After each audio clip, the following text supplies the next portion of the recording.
Hello student, তোমাদের প্রত্যেককে welcome আমার চ্যানেল ঘোষ কম্পিউটার একাডেমিতে। আমি সুকান্ত ঘোষ তোমাদের রেগুলার ক্লাস দিয়ে আসছি ক্লাস 11 এবং 12-এ কম্পিউটার অ্যাপ্লিকেশন নিয়ে।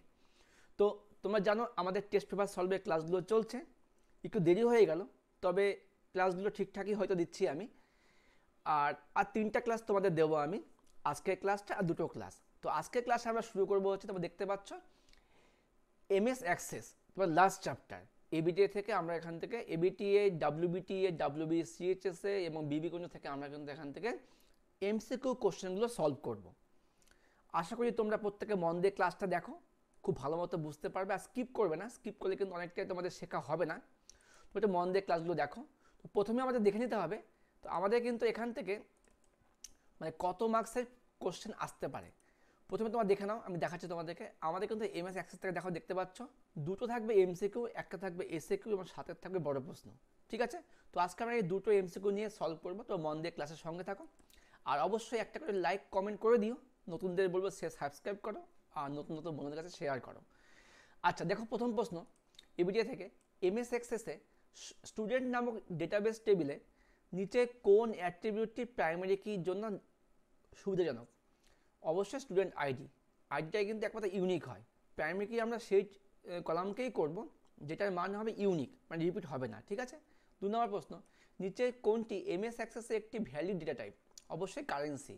ঠিক আছে, আমাদের ডেটা টাইপগুলো তোমার নাম নিশ্চয়ই জানো, টেক্সট, নাম্বার, মেমো, কারেন্সি, এগুলো হচ্ছে ভ্যালিড। এমএস অ্যাক্সেসে 2007-এ মোট অবজেক্ট সংখ্যা কটা? 7টা। 7টা কিন্তু অবজেক্ট থাকে আমাদের, হ্যাঁ। Table, report, query, form, module, pages, macro, এসব। ঠিক আছে। 4 নম্বর, এমএস অ্যাক্সেস 2007-এ টেক্সট ডেটা টাইপের সাইজ কত? 255।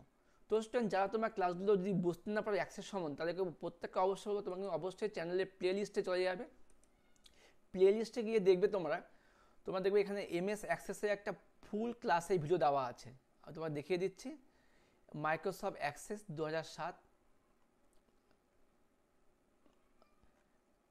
ডেটাবেস টুলস, এক্সেলের ভিডিও এটা, নেটওয়ার্কিং টেবিল, ডিবিএমএসের ক্লাস এটা, আর এমএস অ্যাক্সেস 2007। এই প্লেলিস্টে তোমরা অবশ্যই দেখে নিও, কারণ এই প্লেলিস্টের মধ্যে তোমাদের কিন্তু পুরো অ্যাক্সেস চ্যাপ্টারটা ভালো মতো পড়ানো আছে। এই যে ডেটা টাইপ কোনগুলো, অবজেক্ট কোনগুলো, তোমরা যারা ভালো মতো প্রিপারেশন নিচ্ছে তারা অবশ্যই প্রথমে ক্লাসগুলো দেখে নেবে। ঠিক আছে, অবশ্যই তোমাদের অনেক হেল্প হবে। আচ্ছা, এবার 5 নম্বর প্রশ্ন, স্টার্ট দেওয়া আছে, মানে প্রশ্নটা একবার রিপিট হয়েছে। এমএস অ্যাক্সেস 2007-এ ডিফল্ট ডেটা টাইপ কোনটা? টেক্সট। টেক্সটটা ডিফল্ট। ঠিক আছে। আচ্ছা, 6 নম্বর প্রশ্ন কি, এমএস অ্যাক্সেস 2007-এ ফর্ম রিপোর্টের উপাদান হলো কোনটা? অবজেক্ট।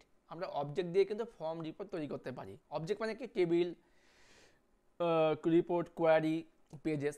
তার মানে ফর্ম বানাতে টেবিল লাগে, রিপোর্ট বানাতে টেবিল লাগে। ওকে। 7 নম্বর, এমএস অ্যাক্সেসে ডেটা আইটেম হিসাবে একটি চিত্রকে সঞ্চিত করা হয় কিসের মধ্যে? ওএলই অবজেক্টের মধ্যে কিন্তু চিত্রকে সঞ্চিত করা হয়। 8 নম্বর প্রশ্ন, নিচে কোনটির সাহায্যে এমএস অ্যাক্সেসে একটি টেবিলের ডেটা উপস্থাপন করা যায়? যেটা দেখা যায় রিপোর্টের সাহায্যে কিন্তু আমরা ডেটাগুলোকে উপস্থাপন করতে পারি। আচ্ছা, 9 নম্বর, এমএস অ্যাক্সেসে কত ধরনের কোয়ারি হয়? 2 ধরনের, সিলেক্ট কোয়ারি আর কি কস্ট্যাপ কোয়ারি, 2 ধরনের কোয়ারি হয়। 10 নম্বর প্রশ্ন, এমএস অ্যাক্সেসে কোনটি তৈরি করতে গেলে শো টেবিল ডায়লগ বক্স লাগে? আমাদের কোয়ারি করতে গেলে কিন্তু আমাদের শো টেবিল ডায়লগ বক্স লাগবে। ঠিক আছে, কারণ আমাদের এই শো টেবিল বক্স থেকে কিন্তু আমাদের টেবিল 1 টেবিল 2-কে অ্যাড করতে হয়। এখন আমার প্রশ্ন, স্টার্ট দেওয়া আছে, এমএস অ্যাক্সেস 2007-এ ফাইলের এক্সটেনশন নেম কি? খুবই ইম্পর্টেন্ট, ডট এসিসিডিবি, মানে অ্যাক্সেস ডেটাবেস, ডট এসিসিডিবি, ডটটা অবশ্যই দেবে। 12 নম্বর প্রশ্ন, নিচে কোনটি ডেটাবেসে এমএস অ্যাক্সেসে ব্যবহৃত হয় না? ইন্টিজার ডেটাবেসে ব্যবহার করা হয় না। ঠিক আছে। আচ্ছা, ডাব্লিউবিটি এবার দেখে নিই। এবিটি আমাদের হয়ে গেল। নিচে কোনটির সাহায্যে এমএস অ্যাক্সেসে একটি টেবিলের ডেটা উপস্থাপন করা যায়? অবশ্যই রিপোর্টের সাহায্যে করা যায়।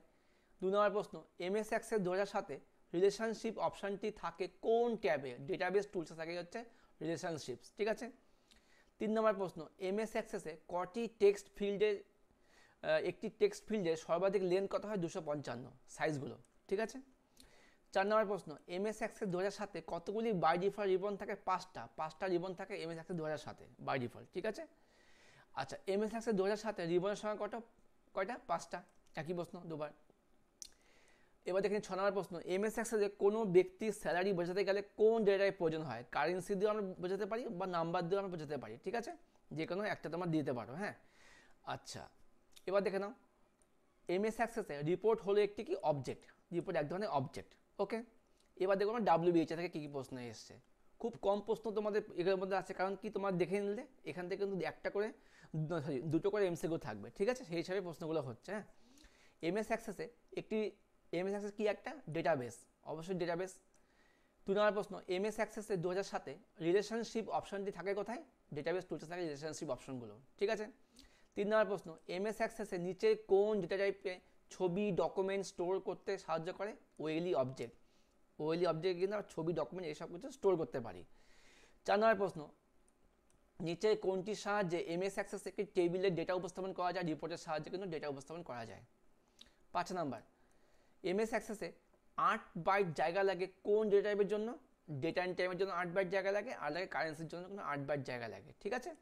কারেন্সি এবং ডেটা অ্যান্ড টাইম এর জন্য 8 বাইট জায়গা লাগে। 6 নম্বর প্রশ্ন, নিচে কোনটি এমএস অ্যাক্সেসের অবজেক্ট নয়?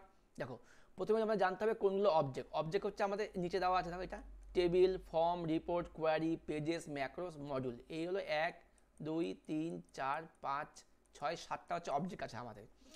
আর আবার জানতে হবে কোনগুলো হচ্ছে আমাদের data type. Text, memo, number, data and time, currency, yes no, auto number, OLE object, hyperlink, attachment, lookup wizard, এগুলো হচ্ছে আমাদের অবজেক্ট। তো প্রশ্নটার উত্তরটা একটু কম উল্টোপাল্টা হয়ে গেছে, তোমরা ঠিক করে নাও।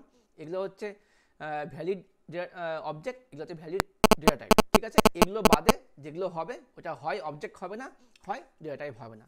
তো স্টুডেন্ট, ক্লাসটা আমরা এখানে শেষ করছি। এখানে কিন্তু আমরা কি দেখলাম, 4টা টেস্ট পেপার থেকে আমরা দেখে নিলাম অ্যাক্সেস থেকে কী কী প্রশ্নগুলো এসছে।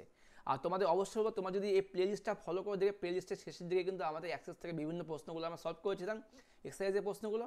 আরেকটা বিষয় অবশ্যই বলবো, যারা একটু ভালো প্রিপারেশন নিচ্ছে তারা অবশ্যই 2023 সালে যে টেস্ট পেপার সলভ ছিল এখানকার এমসিগুলো একবার দেখে নিও, অবশ্যই তোমার কাজে আসবে, অবশ্যই কাজে আসবে, এটুকু আমি বলছি। তোমাদের দেখতে হবে 2024 সালের টেস্ট পেপার সলভ, 2023 সালের টেস্ট পেপার সলভ, পাশাপাশি সাজেশনটা। তো আশা করি তোমাদের ক্লাসগুলো ভালো লাগছে, কেমন লাগছে জানাবে। অবশ্যই অনেকে কমেন্ট করো, অনেকে কমেন্ট করতে ভুলে যাও, আর লাইক অবশ্যই করে দিও। যাই হোক, বেস্ট অফ লাক, দেখা হচ্ছে পরবর্তী ক্লাসে, নিয়ে আসছি এসে কেউ কালকে। Best of luck.